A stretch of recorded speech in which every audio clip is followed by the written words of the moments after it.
Assalamualaikum warahmatullahi wabarakatuh.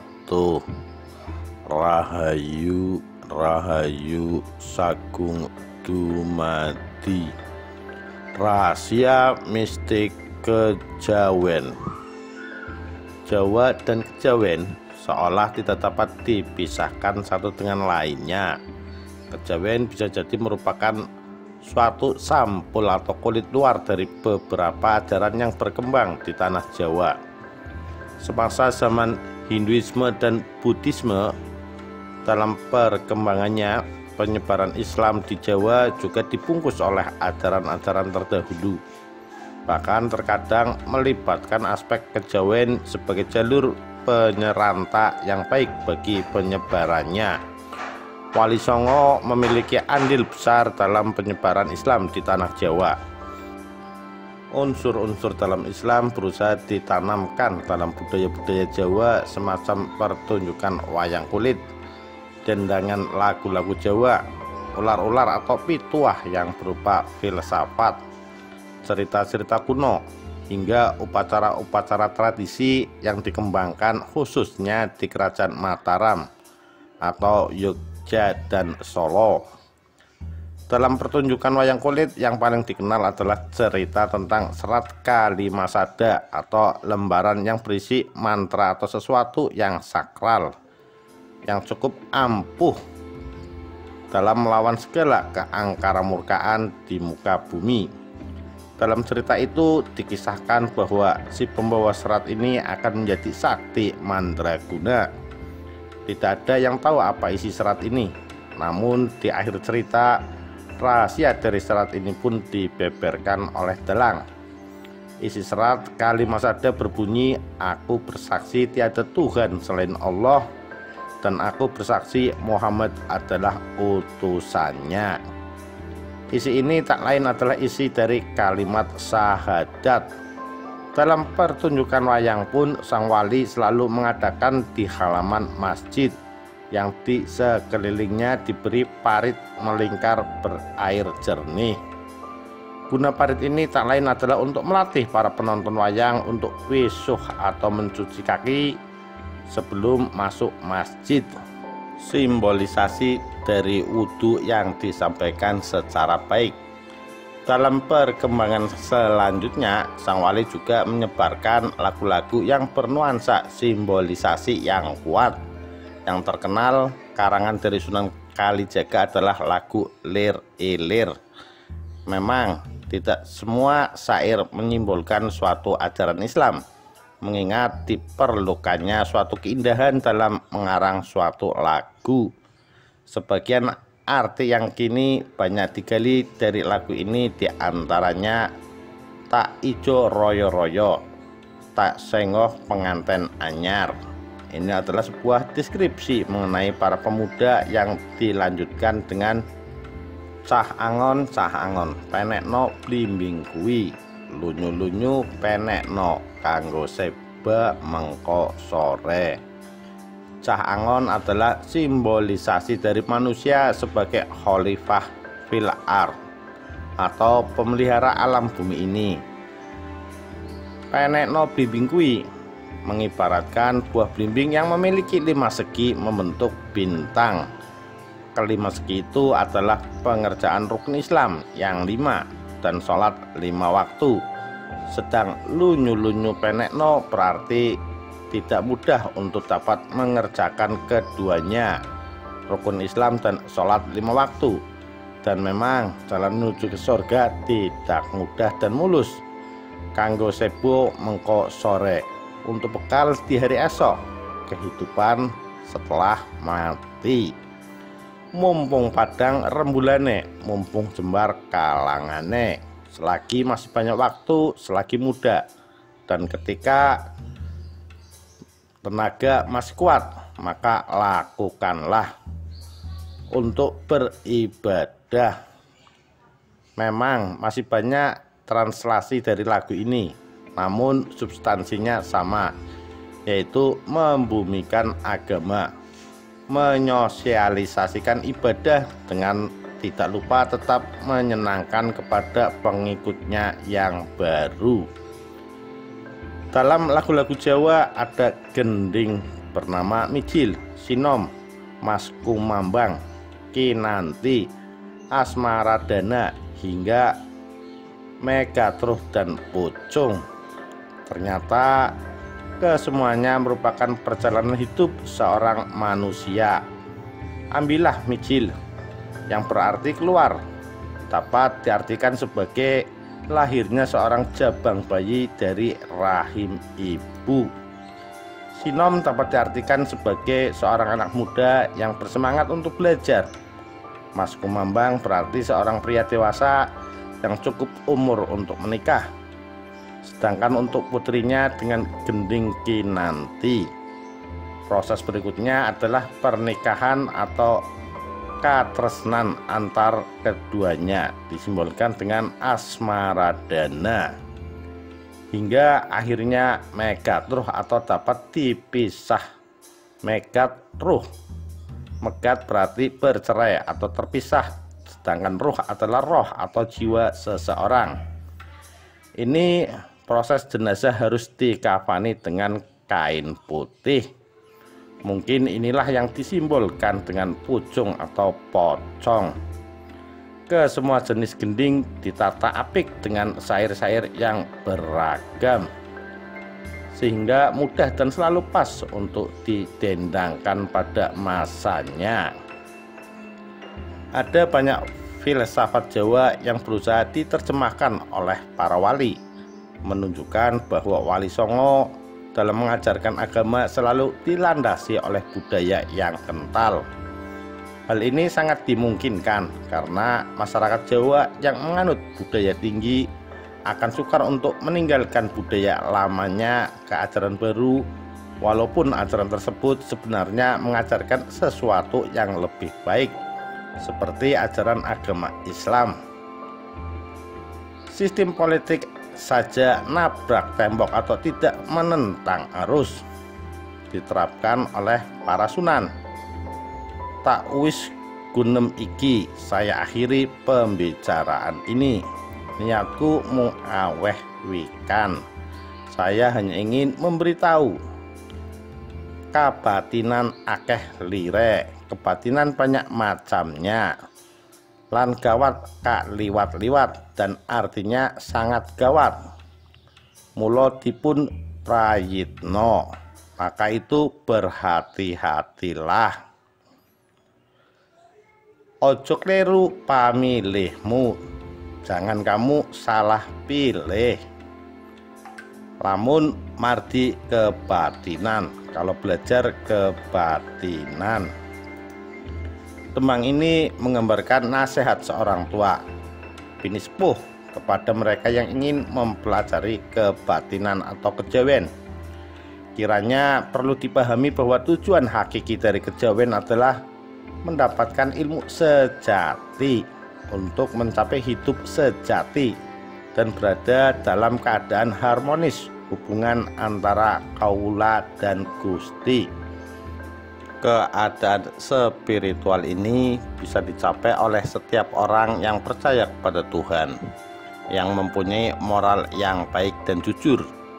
Beberapa laku harus dipraktekkan dengan kesadaran dan ketetapan hati yang mantap.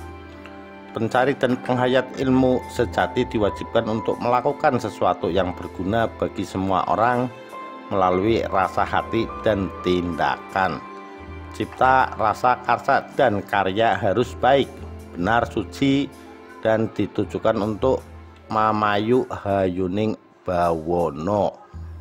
Arti suci jumbuhing kawula Gusti. Hati suci itu adalah hubungan yang serasi antara kawula dan Gusti. Tidak perlu diragukan bahwasanya kejawen merupakan aset dari orang Jawa tradisional yang mengandung nilai-nilai universal. Pandangan kejawen bisa memberikan sumbangan kepada perdamaian dan kemakmuran dunia. Kejawen itu kawruh ilmu yang fleksibel. Pertama-tama kita diminta untuk memahami, jangan paksakan diri. Sebagai orang yang percaya kepada Tuhan, kiranya tidak sulit bagi kita untuk menjadi orang jujur sebagai tuntunan moral dan kehidupan. Kita diwajibkan untuk selalu bersyukur kepada Gusti Tuhan yang Maha Kuasa yang telah memberi kita kesempatan hidup di dunia ini.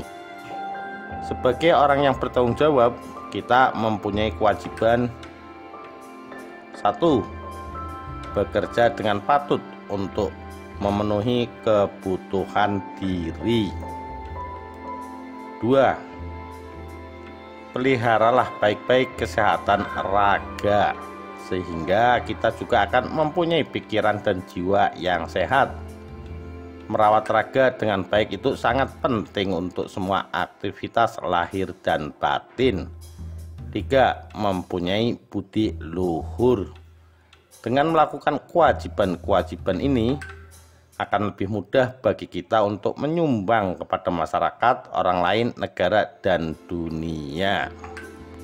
Siapkan diri kita bersih jiwa raga di tempat yang bersih dan tenang, bisa di kamar, bisa di luar rumah, ataupun di tempat-tempat suci.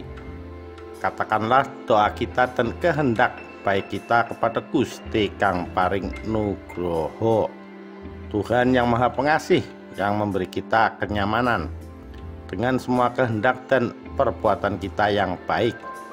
Tuhan akan memberikan kepada kita kehidupan yang nyaman bagi kita dan keluarga kita. Para penghayat kejawen melakukan doa biasanya pada malam hari sebelum tidur. Pada siang hari mereka bekerja menunaikan kewajiban untuk memenuhi kebutuhan keluarga. Persiapkanlah diri kita berada sendirian di kamar, badan dalam keadaan rileks, dengan hati yang tentram. Kita boleh duduk bersila di lantai atau duduk santai di kursi. Katakanlah doa kita yang khusyuk. Katakanlah permohonan kita dengan jelas dan dengan sepenuh hati. Jangan malu-malu untuk memohon ampun atas segala kesalahan kita kepada Tuhan, dan berjanjilah untuk tidak membuat kesalahan lagi. Apabila kita tidak letih, kita bisa melakukan latihan spiritual dengan memusatkan seluruh perhatian kepada Tuhan. Dengarkanlah suara nafas kita dengan penuh perhatian. Tarik nafas, keluarkan nafas secara perlahan-lahan selama lebih kurang 10 menit. Lalu dengan perasaan yang tentram, pergilah tidur. Besok kita bangun pagi-pagi dengan badan yang fit dan pikiran yang jernih, siap untuk bekerja. Lakukanlah ini secara teratur sampai kita merasa bahwa itu sama sekali tidak merupakan beban bagi kita. Itu kewajiban yang kita kerjakan dengan senang hati. Kita bisa menambahkan waktu dari latihan pernafasan menjadi 15 atau 20 menit atau lebih. Tetapi ingat, jangan memaksakan kemampuan raga kita. Apabila kita masih mempunyai waktu dan tidak capek, pergilah keluar rumah. Berdirilah di bawah langit kira-kira selama 5 menit untuk menghirup udara bersih. Tetapi bila keadaannya tidak memungkinkan, misalnya karena hujan, cuaca buruk, dan lain-lain, bukalah jendela untuk beberapa saat atau berdiri di balkon rumah. Itu sangat bagus menenteramkan pikiran dan hati kita. Sebisa mungkin itu kita lakukan dengan teratur pada waktu kita sehat. Konsumsilah makanan yang berkualitas, baik dengan lebih sedikit daging. Lakukan olahraga atau senam secara teratur. Bekerjalah dengan baik. Beristirahatlah yang cukup, lalu sediakan waktu untuk beberapa menit kita berdoa dan melakukan latihan spiritual. Dengan begitu kita akan mempunyai keseimbangan hidup. Kita mempunyai hidup normal, dan pada waktu yang bersamaan kita lebih dekat kepada Tuhan. Dengan cara melakukan hidup seperti di atas, kita menjadi sehat secara fisik dan mental. dalam keadaan lebih baik. Dalam pekerjaan kita menjadi lebih produktif. Dalam keluarga kita menjadi lebih baik. Kita hidup dengan bahagia. Kita menjadi lebih bijak. Orang yang suka menolong, orang yang membutuhkan pertolongan. Biasanya secara normal latihan pernafasan itu baik untuk kesehatan kita. Itu membuat jantung kita lebih kuat dan badan kita dalam kondisi yang lebih baik. Latihan pernafasan atau yang lebih serius disebut meditasi atau dalam Jawa disebut semedi, baik juga untuk pikiran dan perasaan kita. Itu akan membuat kita lebih sabar dan kita akan mampu mengontrol dengan lebih mudah segala kehendak. Kita berada dalam jalan yang benar. Kalau kita merasa seperti itu, artinya kita adalah orang baik dan sehat. Kita adalah aset berharga untuk keluarga kita dan masyarakat. Artinya itu sempurna.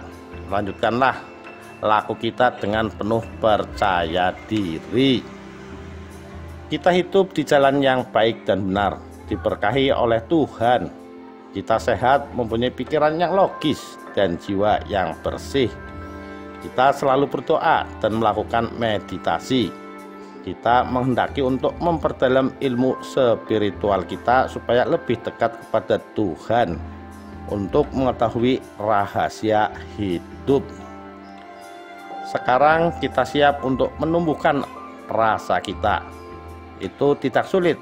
Lakukanlah terus meditasi dengan posisi yang sama yang enak buat kita. Kita akan memperbaiki kualitas dari latihan pernafasan. Kalau tidak, tarik nafas dan keluarkan nafas. Sekarang menjadi tarik nafas, pelan, tenang. Tahan nafas untuk beberapa saat. Keluarkan nafas, pelan, tenang.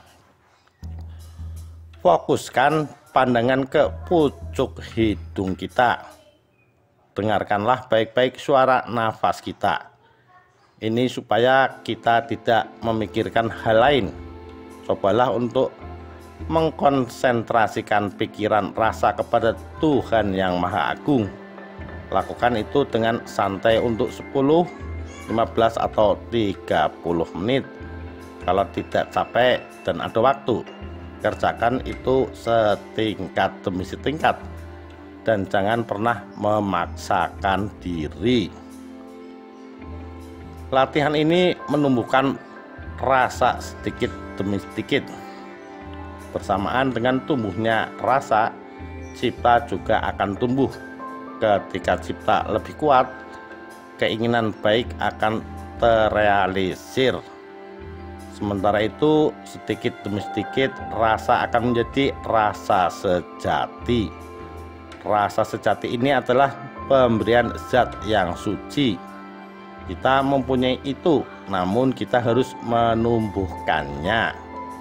Secara spiritual, rasa sejati bisa menerima sasmita atau pesan dan dawuh atau perintah yang selalu benar dari hidup kita yang sejati.